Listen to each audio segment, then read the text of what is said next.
أعوذ بالله من الشيطان الرجيم بسم الله الرحمن الرحيم واتل عليهم نبأ ابني آدم بالحق إذ قربا قربانا فتقبل من أحدهما ولم يتقبل من الآخر قال لأقتلنك قال إنما يتقبل الله من المتقين لئن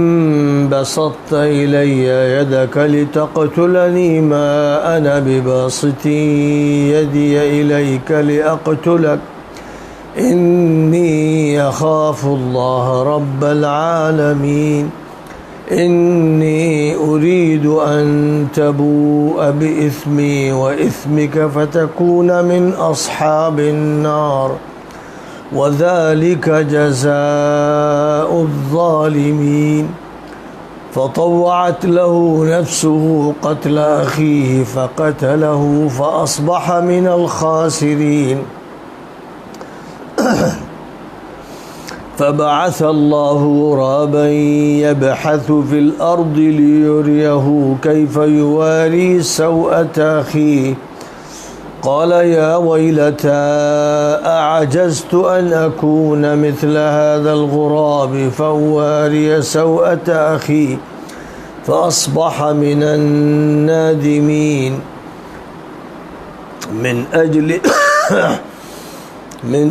من أجل ذلك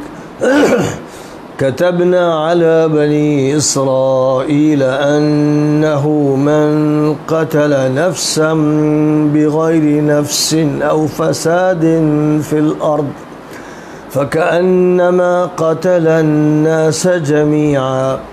ومن أحياها فكأنما أحيا الناس جميعا ولقد جاء رسلنا بالبينات ثم إن كثيرا منهم بعد ذلك في الأرض لمسرفون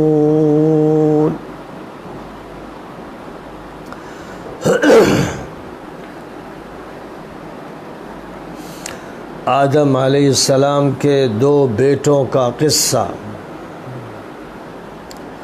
انہیں آدم کے دو بیٹوں کا صحیح قصہ سنا دیجئے۔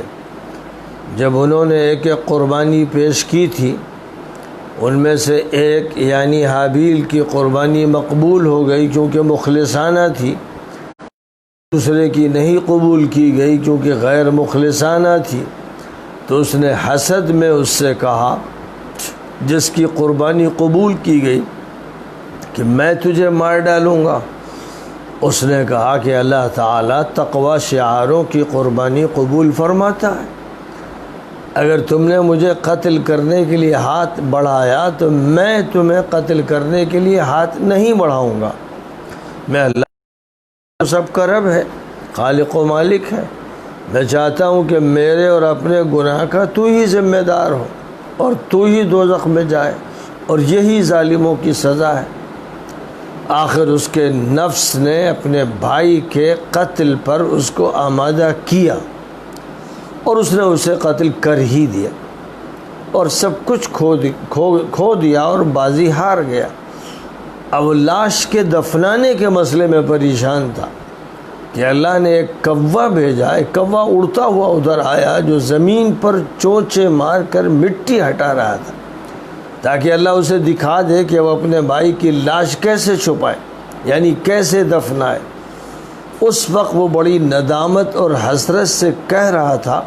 ہائے میری بدبختی، میں اس لائق بھی نہیں کہ اس کوے کی طرح کام کر سکوں اور اپنے بھائی کی لاش چھپا سکوں۔ پھر وہ بہت پشیمان ہوا۔ ہم نے اسی وجہ سے بنی اسرائیل پر یہ قانون عائد تھا کہ جو بھی کسی انسان کو بغیر اس کے کہ اس نے قتل کی واردات کی ہو یا کوئی مفسدانہ حرکت کی ہو قتل کرتا ہے تو گویا کہ وہ پوری انسانیت کو قتل کرتا ہے، اور جو کسی انسان کی زندگی بچاتا ہے، زندگی کے تحفظ کا انتظام کرتا ہے، تو گویا اس نے پوری انسانیت کی جان بچائی۔ اور ان کے پاس ہمارے پیغمبر واضح تعلیمات لے کر آتے رہے، لیکن ان میں حد سے تجاوز کرتے رہے اور آج بھی کر رہے۔ سورۃ المائدہ کی آیت کریمہ آیت نمبر 27 سے آیت نمبر 32 تک آپ کے سامنے پڑھی گئی اور ان آیات کا ترجمہ پیش کیا گیا۔ ان آیات میں انسانی تاریخ کا پہلا واقعہ واردات قتل کا بیان کیا گیا ہے، اور سے یہ بات ہے کہ انسان کا بگاڑ بڑا پرانا ہے، بڑا جڑی ہے۔ اللہ تعالیٰ نے انسان کے اندر شر اور انسان کو معصوم نہیں بنایا، فرشتہ انسان کو کشاکش سے، مارکے سے گزرتی ہے۔ قرآن پاک میں اس کا ذکر فرمایا گیا ہے کہ اللہ تعالیٰ نے تقوی اور فجور کی صلاحیت انسان کے اندر رکھی ہے، ساتھ ہی ساتھ باہر بھی پیدا کر رکھی ہیں، جن میں ایک ملکوتی طاقتیں بھی اس دنیا میں پیدا فرمائی ہیں۔ ان میں اچھی بھی ہیں اور بری بھی ہیں، حلال بھی ہیں اور حرام بھی ہیں، صحیح بھی ہیں اور غلط بھی ہیں۔ تو جو چیزیں انسان کی زندگی میں سامنے آتی ہیں وہ بھی ایک مارکے اور ایک کشمکش گزارتی ہیں، اور پھر دو مخفی طاقتیں، ملکوتی اور شیطانی طاقتیں بھی انسان کو ایک مارکے سے دوچار رکھتی ہیں، اور پھر خود انسان کے اندر کی جو صلاحیتیں ہیں فَأَلْهَمَهَا فُجُورَهَا وَتَقْوَاهَا، انسان کے نفس میں جو صلاحیت فجور کی بھی ہے اور تقوی کی بھی ہے، خیر کی بھی ہے اور شر کی بھی ہے، تو اس اعتبار سے ایک مثلث ہے، ایک تہرا معاملہ ہے۔ ایک انسان کے اندر دو متضاد طاقتیں، دو مخفی اور غیبی متضاد طاقتیں، اور پھر اس دنیا میں جو چیزیں بھی پیدا کی گئی ہیں ان میں تضاد اور تعارض اور خیر و شر کی ایک کشمکش۔ یہ ایک ایسی حقیقت ہے فطری اور طبعی اور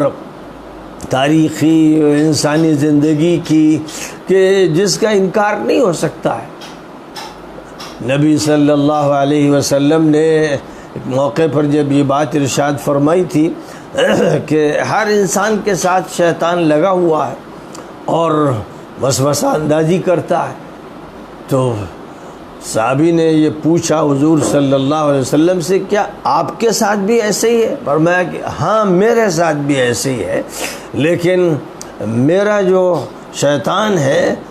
جو مجھ پر مسلط ہونے کی کوشش کرتا ہے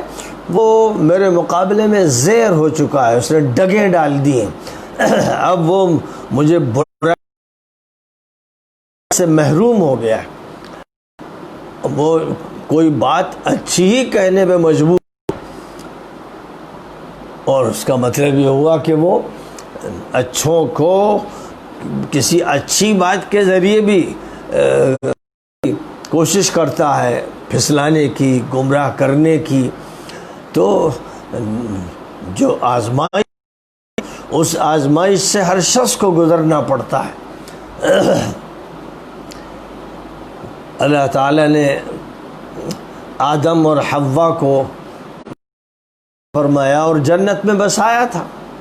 اور یہ فرما دیا تھا کہ جنت کی جو نعمت چاہو استعمال کرو، لیکن ایک خاص درخت کی طرف اشارہ کر کے یہ ارشاد فرما دیا گیا تھا کہ اس کا پھل نہ کھانا۔ یہ جو آزمائش تھی، اللہ تو جانتا ہی تھا کہ اس آزمائش میں آدم پورے نہیں اتریں گے اور پھل کھائیں گے اور اس کے بعد جنت سے ان کو دنیا میں اتارا جائے گا۔ تو ایک بات جو پہلے سے تقدیری طور پر طے تھی، اس کے اسباب پیدا کر دیے گئے،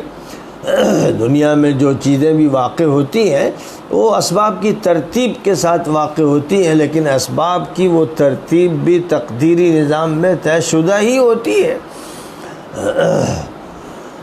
اور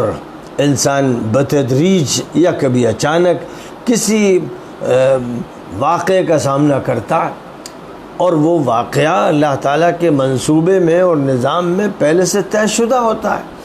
اب ایک طرف تو آدم اور حوا کے لیے یہ اللہ کی طرف سے طے شدہ تھا کہ ان کو جنت سے جو اصل وطن ہے نکالا جائے گا اور دنیا میں بسایا جائے گا، اور ایک طویل عرصے تک انسانوں سے کام لیا جائے گا، اور یہ ان کو بتا دیا جائے گا کہ ہمارا یہ نظام ہے، تم اس کو قبول کرو گے، اس کی اطاعت کرو گے تو دوبارہ اپنے اس وطن میں واپس آؤ گے، عطا کی جائے گی۔ لیکن اگر تم نے وہ اعمال نہ کیے تو پھر تم محروم ہو جاؤ گے۔ ساتھ ہی ساتھ آدم کی پیدائش تجربہ کرایا گیا آدم علیہ السلام کو کہ ایک طرف فرشتے تھے اور جو ان کے تابع جن تھے وہ آدم کے سامنے سر بسجود ہو گئے، یا انہوں نے سر جھکا دیا، اور یا اللہ تعالیٰ کی اطاعت کرتے ہوئے آدم کی افضلیت کو تسلیم کر لیا۔ اور ساتھ ہی ساتھ ایک فرد جنوں میں سے وہ تھا کہ جس نے بغاوت کی،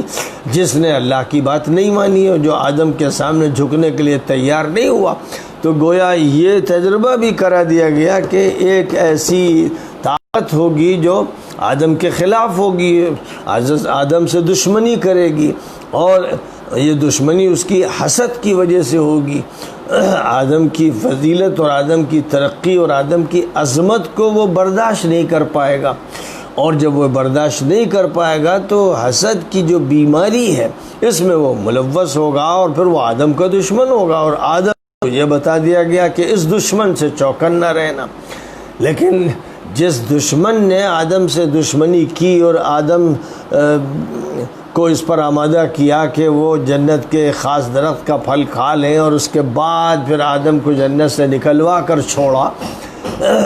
اللہ کی مرضی یہ تھی لیکن اس کی یہ ترتیب بنائی گئی۔ تو اب یہی وہ دشمن آدم تھا جس نے قسم کھا رکھی تھی کہ آدم کو گمراہ کرنے کی کوشش کروں گا، ان کی اولاد کو گمراہ کرنے کی کوشش کروں گا، اور گمراہی کے بہت سے راستے ہوتے ہیں، ان میں جو خود ابلیس کا تجربہ رہا، جس بیماری میں وہ مبتلا ہوا، حسد کی وہ بیماری جو اندھا کر دیتی، بہرا کر دیتی، مجنون بنا دیتی، جس کے بعد نہ عقل رہتی ہے اور نہ صحیح رہ جاتی۔ تو اس نے آدم کی اولاد میں سے قابیل کے اندر لگا دیا۔ تو اب آدم طرف سے خلیفہ بنائے گئے، جن کو نبوت عطا کی گئی، جن کی توبہ اللہ نے قبول فرمائی، اور پھر اس روئے زمین پر ان کو بھیجا گیا کہ وہ نظام الہی کو لے کر چلیں گے۔ انہی کی اولاد میں خیر و شر کی یہ کشمکش شروع ہو گئی، انہی کی اولاد میں ایک کو شیطان نے شکار کر لیا۔ بظاہر توقع اس کی تھی کہ آدم کی ساری اولاد نیک ہوگی، سب متقی ہوں گے، سب آدم کے نقش قدم پر چلیں گے۔ آگے تو آدم کی اولاد میں دھیرے دھیرے جو بگاڑ آیا وہ تو اتنا خطرناک آیا کہ حضرت نوح کا آیا، جو آدمی کی اولاد میں سے ایک پیغمبر تھے جن کو اللہ نے برپا کیا، تو ان کے دور تک پہنچتے پہنچتے آدم کی اولاد، آدم کے پوتے اور پر پوتے وغیرہ جو بھی جتنے سال گزرے تھے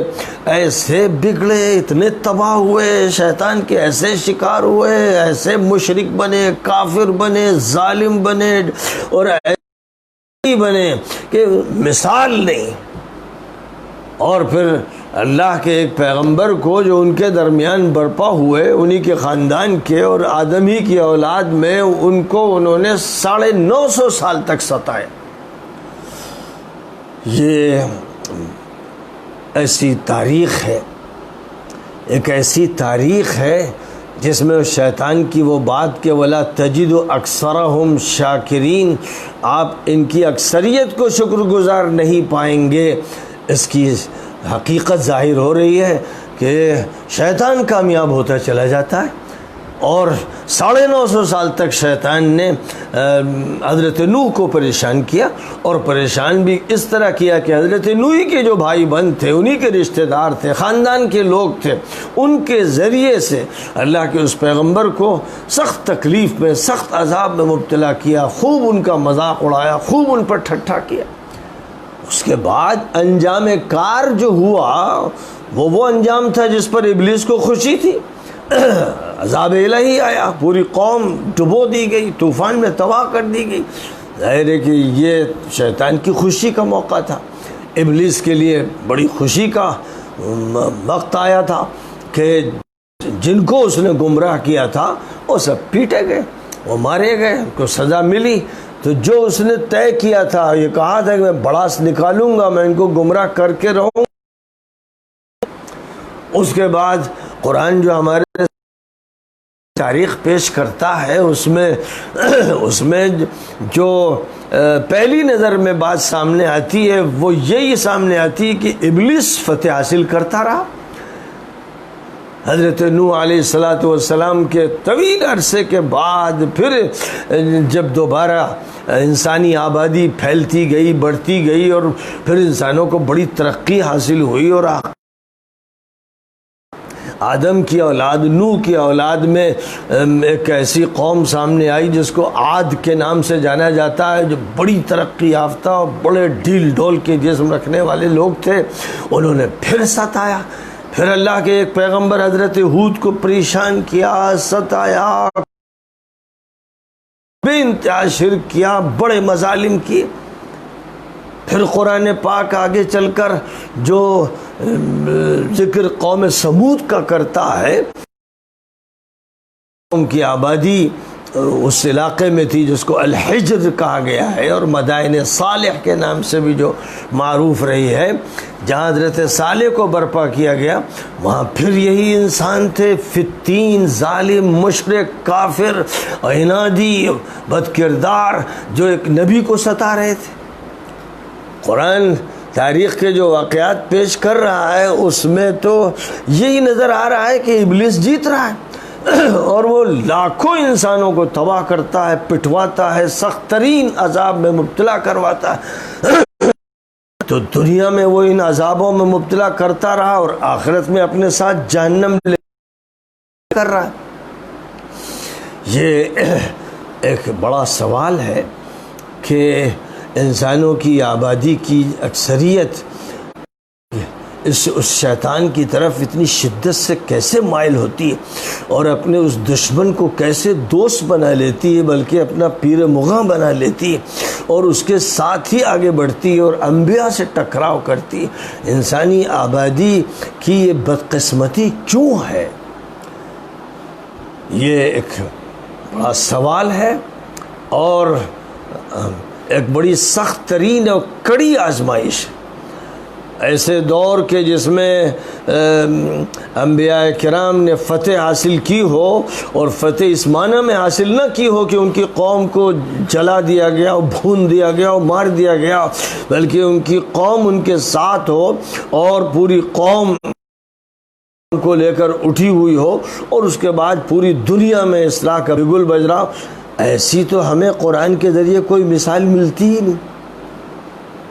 موسیٰ علیہ السلام کا جہاں تک تعلق ہے، جنہوں نے فرعون سے مقابلہ کیا اور اپنی پوری قوم کو فرعون کے چنگل سے نکالا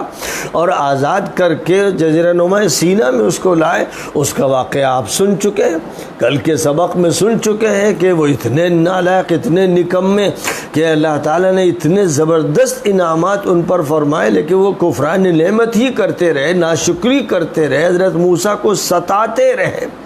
شرک کا مطالبہ کرتے رہے۔ اور جب ان سے کہا گیا کہ بیت المقدس کو اور فلسطین کو فتح کرنے کے لیے آگے بڑھو، تو انہوں نے جواب دے دیا حضرت موسیٰ، ہم اس کی ہمت نہیں رکھتے، آپ جائیے، آپ کا رب جائے۔ تو ایسی قوم جن پر اتنے احسانات فرمائے گئے، اپنی آنکھوں سے وہ احسانات دیکھ رہے ہیں. ایسا نہیں ہوا کہ ایک دو نسلیں گزر گئیں، اسلاف پر احسان فرمایا گیا اور اخلاف کو اس کا پتہ نہیں. وہی لوگ جو فرعون کے عذاب میں مبتلا تھے، اور وہی لوگ جن کو حضرت موسیٰ نے نجات دلوائی، وہی لوگ جو جزیرہ نما سینا کی آزاد فضا میں آباد ہوئے، جن کو من و سلوہ سے نوازا گیا، وہی لوگ جن کو بدلیوں کا سایہ عطا فرمایا گیا، یہ 12 چشمے جاری کیے گئے. یہی وہ افراد تھے جو سامری کے چکر میں آئے، اور یہی وہ افراد تھے جو ابلیس کے شکار ہوئے. یہی وہ افراد تھے جو شیطان کی بات مانتے تھے اور موسیٰ علیہ السلام کی بات رد کرتے تھے. کیسی ہے یہ انسانیت؟ یہ انسانیت کتنی بدقسمت ہے، کتنی منحوس ہے. کیا اس پر مصیبت ہے؟ یہ کیوں نہیں یہ بات سمجھ پاتی ہے؟ یہی وہ لوگ ہیں جو حضرت عیسیٰ کے مخاطب تھے. پھر حضرت عیسیٰ کو انہوں نے کتنی گالیاں دی، کتنا ستایا، کیسے الزامات لگائے، ان کی والدہ پر الزامات لگائے، اور والدہ کے والد حضرت عمران کو ستایا، حضرت زکریا کو ستایا. جو بھی خاندان کے بزرگ تھے ان کے خلاف سازشیں، یہاں تک کہ دھڑلے سے دعویٰ کیا کہ ہم نے عیسیٰ کو، جھوٹے نبی کو سولی پہ چڑھوا دیا. یہ وہ لوگ تھے جن کے درمیان عیسیٰ بحیثیت پیغمبر کے برپا کیے گئے تھے. یہ سارا ظلم، ساری ذاتیاں، سارے جرائم بنی اسرائیل کے تھے، اور بنی اسرائیل ہی ان کے مخاطب تھے، اور بنی اسرائیل ہی ان کے مدعو تھے، اور بنی اسرائیل ہی کے وہ ایک خود فرد تھے، اور بنی اسرائیل ہی ان کے خاندان کے لوگ تھے. لیکن کتنے بدمعاش، کیسے خبیث، کیسے بدقسمت، کتنے زیادہ ظالم، جھوٹے و فراڈی لوگ نکلے. یہ کیا ہے؟ یہ کیسی سیاہ تاریخ ہے؟ یہ کیسے لوگ ہیں؟ پھر مکہ مکرمہ کی وہ سرزمین جس کو حضرت ابراہیم نے دوبارہ آباد کیا، اور ان کے فرزند ارجمند اسماعیل نے آباد کیا، اور پھر ابراہیم اور اسماعیل کی وہ اولاد کے جس کو کعبہ مقدسہ کے گرد بسایا گیا. کیا ہو گیا اس کو؟ پھر کہاں سے یہ شیطان کی مرید بن گئی؟ پھر کیسے اس کی شکار ہوئی؟ پھر کیا مصیبت آئی؟ پھر عقل کیوں معوف ہو گئی کہ اسی قوم نے جو نسبت کرتی تھی ابراہیم و اسماعیل کی طرف، اسی قوم نے بت لیے، اسی قوم نے کعبے کے اندر 360 بت رکھ دیے اور باہر بت رکھے، اور کوئی جگہ ایسی نہیں چھوڑی جہاں مورتیاں نہ سجا دی ہوں. کیا ہوا؟ کہاں گئی عقل؟ کہاں گئی حنفیت؟ کہاں گئی ابراہیمیت؟ کہاں گیا اسماعیل سے تعلق و رشتہ؟ نوبت یہاں تک پہنچی کہ جب آخری نبی حضرت محمد صلی اللہ علیہ وسلم مکہ مکرمہ میں برپا کیے گئے تو پہلے کھلی دشمنی کا نفرت کے ساتھ اظہار چچا نے کیا، وہ ابو لہب، وہ مجرم ابو لہب. میں قرآن کی آیتیں اتری، اور اس کے بعد ظاہر ہے کہ خاندان کے لوگ دشمن ہو گئے. چند لوگ ہیں جو اسلام قبول کر رہے ہیں، کچھ غلام ہیں، لیکن متوسط طبقے کے لوگ اور دولت مند بات ماننے کو تیار نہیں. وہ نبی کو بچپن سے لے کر 40 سال کی عمر تک دیکھتے رہے، ان کی صداقت کو، دیانت کو، امانت کو، ان کے اخلاق کو، ان کے حسن و جمال کو، ان کے ہر پہلو، ہر کمال کو دیکھتے رہے. لیکن کیا ہوتا ہے؟ انسان کتنا پاگل ہوتا ہے، کیسا اندھا ہوتا ہے، کیسا بہرا ہوتا ہے. آخر اس کے نفس کی خباثتیں کتنی ہیں، اس کے اندر جرائم کہ جن کو وہ دیکھتے چلے آ رہے تھے. اب جب وہ یہ بتا اللہ کی طرف سے پیغام میرے پاس آیا، میں بحیثیت نبی کے تمہیں مخاطب کر رہا ہوں، تو وہ ان کو آنکھوں میں سجاتے، وہ ان کو سر پہ بٹھاتے کہ ہمارے خاندان کے ایک فرد کو یہ دولت ملی، اس کو اللہ کی طرف سے نبوت کی عزت ملی. لیکن وہ اندھے ہو گئے، وہ بہرے ہو گئے، وہ ظالم ہو گئے، وہ قاتل ہو گئے، وہ مجرم ہو گئے، وہ نفرت کرنے لگے اور شیطان کے غول میں شامل ہو گئے. اوہ، یہ انسانیت کی جو کہانی ہے بڑی کڑوی ہے، بڑی زہریلی کہانی ہے۔ دور دیکھتے چلے جائیے، ایک دور ہے کہ جس میں نبی نے کامیابیاں حاصل کی، مقابلہ کیا، فتوحات حاصل کی، ملک ان کے زیر نگی آ گیا، بند ہوئی کہ ہزاروں افراد مرتد ہو گئے، باغی ہو گئے، طاغی ہو گئے، ان کے جرائم پھر باہر آ گئے، بھول گئے کہ وہ کل نبی کی خدمت میں حاضر ہو رہے تھے اور مستفید ہو رہے تھے، اور ان کی اور اسلام لینے کے لیے وفد لے کے جا رہے تھے۔ پھر کیا ہو گیا؟ پھر یہ عقل کیسے پھرتی ہے؟ پھر انسان سب کچھ دیکھنے کے بعد کس طرح سے دلدل میں، کیچڑوں میں گرتا ہے، پھر کیسے لوگ دیکھ کر اندھے ہوتے ہیں۔ ایک بڑی تعداد اندھی ہو گئی، بہری ہو گئی، جن سے ابو بکر صدیق کو لڑنا پڑا۔ پورے ملک میں خانہ جنگی کا بازار گرم ہو گیا۔ اور پھر آگے چلیے، ادھر ایک طرف فتوحات ہو رہی ہیں، اور جس عمر فاروق کے دور میں سب سے زیادہ فتوحات ہو رہی ہیں، اسی عمر فاروق کو نماز فجر میں خنجر گھونپ کے مارا جا رہا ہے۔ یہ کیپٹل میں ہو رہا ہے، اور یہ مسجد میں ہو رہا ہے، مسلم سوسائٹی میں ہو رہا ہے۔ اتنی جرأت کیسے پیدا ہو رہی ہے؟ اور پھر لوگ کیسے کسی ایسی واردات کو ہوتے، ایسی چالاکی، ایسی تیزی، ایسا کرتب کہاں سے پیدا ہوا کہ وہ فجر کی نماز میں امام تک پہنچ کر ان کو زخمی کر کے پھر اور 10-12 صحابہ کو بھی زخمی کر کے نکلا۔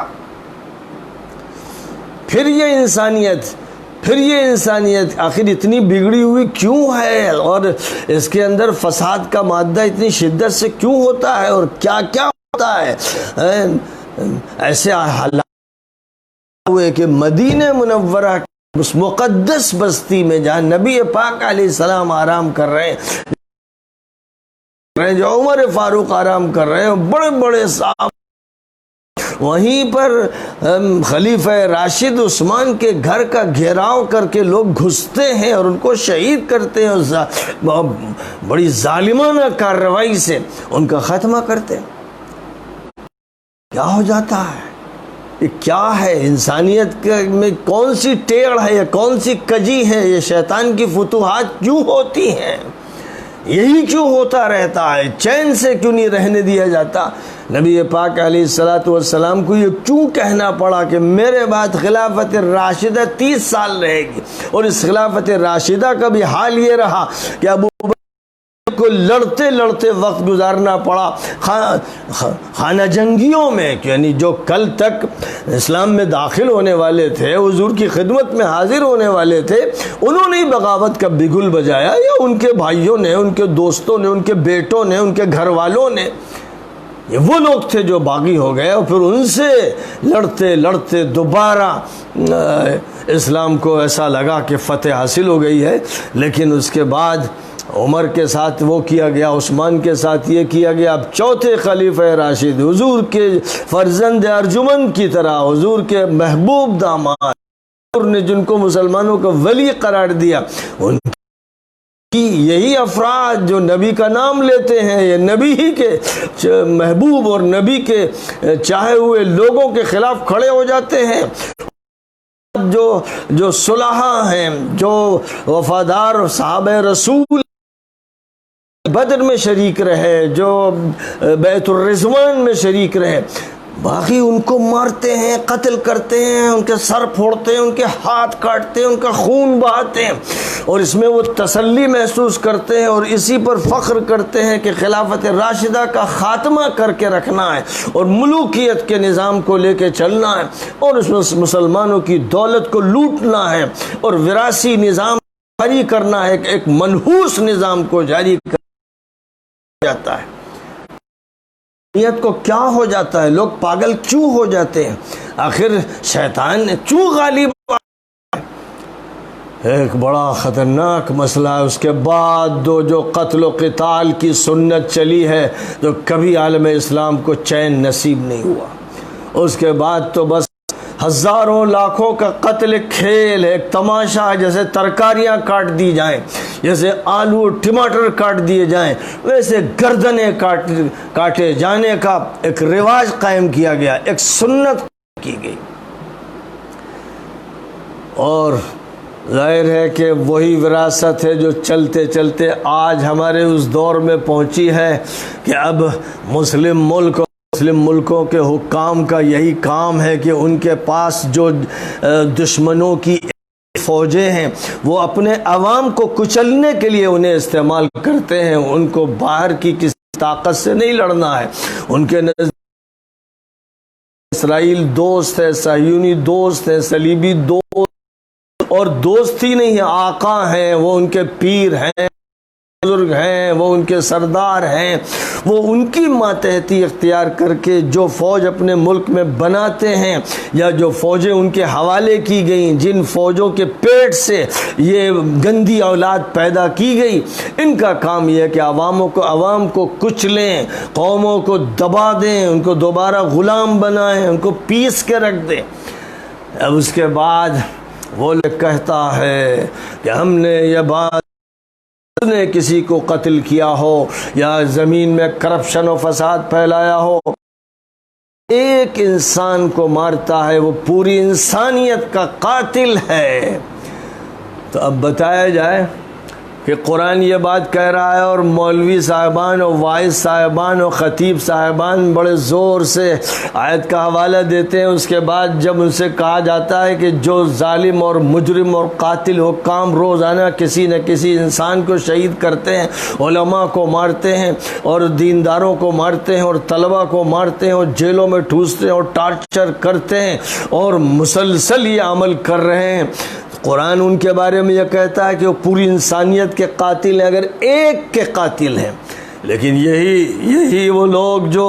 ممبر پر تقریر میں اسلام کا حوالہ دیتے ہیں اور اسلام کی انسانیت کی بات کرتے ہیں، یہی ایسے گونگے، بہرے، اندھے، ایسے ذلیل، ایسے ایجنٹ دشمن کے بنتے ہیں کہ پھر یہ ان ظالم حکمرانوں کے خلاف زبان پر ایک لفظ نہیں لاتے، یہ ان کے ہر ظلم کی کوئی تعویل کرتے ہیں، ان کی تعریف کرنا چاہتے ہیں، ان کے ساتھ رہتے ہیں، وہ بلا لیں تو یہ بھولے نہیں سماتے ہیں، ان کی ایک نگاہ کرم پڑ جائے تو ان کی قسمت چمک جاتی ہے۔ ایسے افراد کے بارے میں کیا کہا جا سکتا ہے کہ یہودی بگڑے ہوئے احبار اور مکار رہبان کی یہ نمائندگی کرنے والے لوگ ہیں، کلنک کا ٹیکہ ہیں امت مسلمہ کے ماتھے پر۔ یہ جھوٹے مکار مفتی اور قاضی جو ایسے ظالم حکمرانوں کا ساتھ دیتے ہیں اور ان کے حق میں فتوی بازی کرتے ہیں، یہ خدا تعالیٰ کے عذاب میں گرفتار ہونے والے ایسے ملعون لوگ ہیں جو یہودی بگڑے ہوئے علماء کی یاد تازہ کر رہے ہیں، اور انہوں نے اس امت کو اغوا کر لیا ہے کہ قرآن کی جو بات ہے، جو قرآن صاف طور پر کہہ رہا ہے، آدم کے 2 بیٹوں کے قصے کو سنا کر جو بات کہہ رہا ہے، اس قصے کے سامنے یہ کھڑے ہوتے ہیں ایسے جیسے ہکا بکا ہوں، جیسے ہو گئی ہوں، جیسے یہ صرف تفسیری حوالے کے لیے ہو، جیسے صرف درجے کے سبق کے لیے ہو، جھوٹے اسباق، جن اسباق کے نتائج اچھے نکلنے والے نہیں ہیں، اور جن اسباق کے ذریعے سے کچھ گلے اور ریوڑ تیار کیے جاتے ہیں جانوروں کے، بکروں بکریوں کے، ان کو تیار کرنے کے لیے جو غلام رہے حاکموں کے، جو غلام رہے ظالموں کے اور قاتلوں کے، وہ ان کی بھیڑ تیار کی جاتی ہے۔ ظاہر ہے کہ جب ان کے بڑوں کا یہ حال ہے تو پھر ان کے چھوٹوں کا یہ حال کیوں نہ ہوگا۔ اس لیے ایک تھیلے کے چٹے بٹے اور یہ حکام کے حماموں میں ننگے اور ذلیل لوگ جن کو غلامی کے پٹے باندھ کر اس طرح کھینچا جاتا ہے جیسے کسی کتے کی گردن میں پٹا لگا دیا جائے اور اس کو کھینچا جائے، یہ وہ صورتحال ہے۔ یہاں فرمایا جا رہا ہے کہ سنا دو ان کو آدم کے 2 بیٹوں کا واقعہ کہ ایک بیٹے نے قربانی کی، دوسرے نے کی، ایک کی قربانی قبول ہوئی، یہ بات ذکر کی جاتی ہے۔ اس کا تذکرہ ماضی کی کتابوں میں کیا گیا، قرآن میں بھی ایک آدھ جگہ حوالہ دیا گیا کہ ایک علامت ہوتی تھی، وہ بھی خاص کسی قربانی کی، ورنہ اگر قربانی آدمی کرے اور وہ ساری قربانی ختم ہو جائے تو فائدہ ہی کیا ہے؟ یہ اللہ کے نظام سے کیسی عجیب بعید سی بات ہے، لیکن ان کے یہاں کی یہ حوالہ دیا جاتا ہے کہ قربانی کرتے تو ایک آگ کا بگولا آتا، وہ اسے جھلسا دیتا تو وہ قربانی قبول کی جاتی، یعنی مانا جاتا کہ یہ قبول کر لی گئی۔ اس کا مطلب یہ ہوا کہ قربانی جلوانے کے لیے کی جا رہی تھی، اس کا گوشت نہیں کھا سکتے، کوئی غریب نہیں قربانی کرنے والا نہیں کھا سکتا۔ عجب نظام تھا، ایک عجب علامت تھی جو ان کے لیے مسلط کی گئی، شاید یہ بھی اللہ کی طرف سے ایک عذاب تھا جو ان پر مسلط کیا گیا۔ بہرحال یہ ایک علامت تھی، تو اب اس آگ کا ایک بگولا آیا اور جو قربانی حابیل نے کی تھی وہ قبولیت کا شرف حاصل کر گئی، لیکن قابیل کی قربانی کو قبولیت نہیں ملی، تو وہ جل بھن کر کباب ہو گیا، حسد میں اس میں آگ لگ گئی، اور وہ اپنے بھائی سے کہنے لگا تو بڑا بنتا ہے، تیری قربانی قبول ہو گئی، میں تجھے قبول کی گئی تو اللہ سے لڑے گا، او مردود و منحوس تو اللہ سے لڑے گا۔ نبی پاک علیہ السلام نے فرمایا تھا کہ جس بھائی نے قتل کیا تھا، دنیا میں جتنے قتل قیامت تک ہوتے رہیں گے سب کا عذاب اس بدماش پر ہوتا رہے گا۔ وہ بانی ہے انسانیت کے قتل کا، سب سے پہلا قاتل۔ تو اس نے یہ کہا اور اس کے بعد پھر وہ یہ کر بیٹھا، اس کے پاس جو بھی پتھر کا ہتھیار ہوگا یا کوئی ہتھیار، اس نے بھائی کو مار دیا۔ تھا کہ لاش چھپائیں، کیسے چھپائیں، کیا کریں، کچھ سمجھ میں اس کے نہیں آ رہا تھا۔ اتنے میں اس نے دیکھا کہ ایک کوا آیا، وہ زمین کو چونچ سے کھودنے لگا۔ اب اس کے دماغ میں آیا کہ میں بھی پتھر سے اسی طرح کھاد کر ایک گڑھا بنا کر اس میں اس کو ڈال دوں۔ یہ وہ انسان، بے عقل انسان، یہ بگڑا ہوا انسان، یہ آدم کا نافرمان انسان، یہ دنیا کا سب سے بڑا قاتل انسان، یہ حاسد انسان، یہ شیطان کا مرید انسان، اس نے اپنے بھائی کے ساتھ یہ کارروائی کی۔ اب گویا اس واقعے کو سنا کر دنیا کے تمام انسانوں کو بتایا جا رہا ہے کہ حسد کی ایسی بیماری ہے کہ پھر نہ بھائی رہ جاتا ہے، نہ باپ رہتا ہے، نہ بیٹا رہتا ہے۔ حسد میں لوگ جل جاتے ہیں، اور حسد کے علاوہ بھی بہت سی بیماریاں ہیں، لیکن جو تذکرہ انسانی تاریخ میں کیا گیا، ابلیس کو لگی تھی، چل کر کے لیے تیار نہیں ہوا، تو یہ پہلی بیماری تھی، اور یہی بیماری اس نے منتقل کی قابیل کے اندر۔ اور اس کے بعد پھر پوری انسانی تاریخ کو پڑھتے چلے جائیے،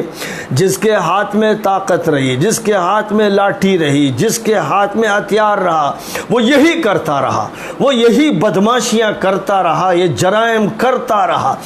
صرف انبیاء کرام اور انبیاء کرام کے سچے ماننے والے، ان کے اچھے صحابہ جو ان کی وفاداری کے ساتھ محفوظ رہے، ان کے علاوہ جنہوں نے غلط روش اختیار کی، جنہوں نے حسد کیا، جنہوں نے کسی صاحب حق کا مقابلہ کیا، جنہوں نے بغاوت کی، جنہوں نے ارتداد اختیار کیا، جنہوں نے زکوٰۃ روکی، جنہوں نے نبی کے ساتھ کا دیا، الزام نبی کے گھر پہ لگایا، یہ سب وہ بدماش اور مجرم لوگ تھے جو نبی کے پاس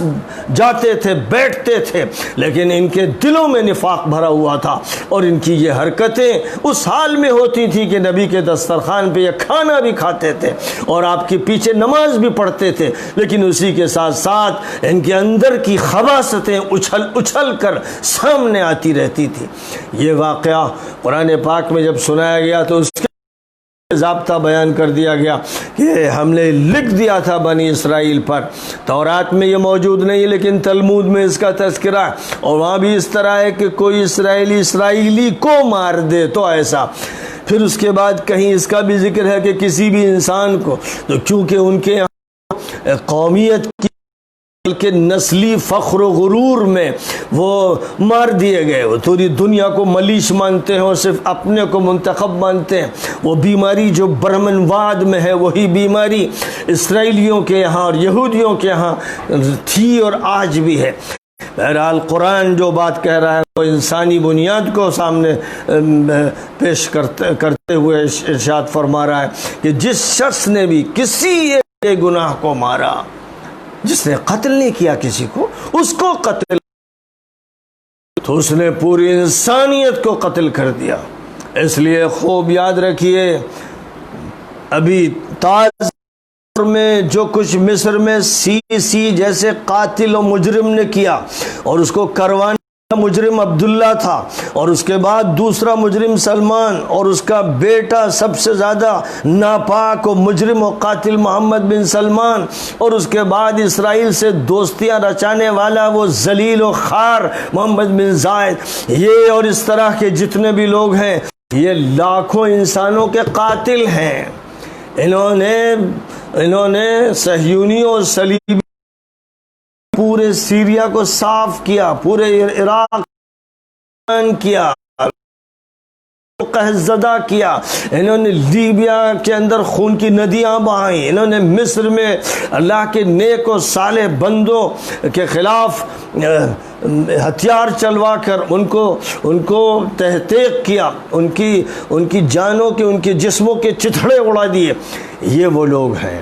یہ کسی ایک کو مارنے والے نہیں ہیں، بلکہ انہوں نے لاکھوں کا صفایا کیا ہے۔ یہی ان کا مشن ہے۔ یہ سب سے بڑے نمائندہ ابلیس کے ہیں، یہ ابلیس کے خاص شاگرد رشید ہیں، یہ قابیل کی وراثت کے حامل ہیں، اور ان کا یہی کام ہے۔ یہ صرف علماء کو نہیں،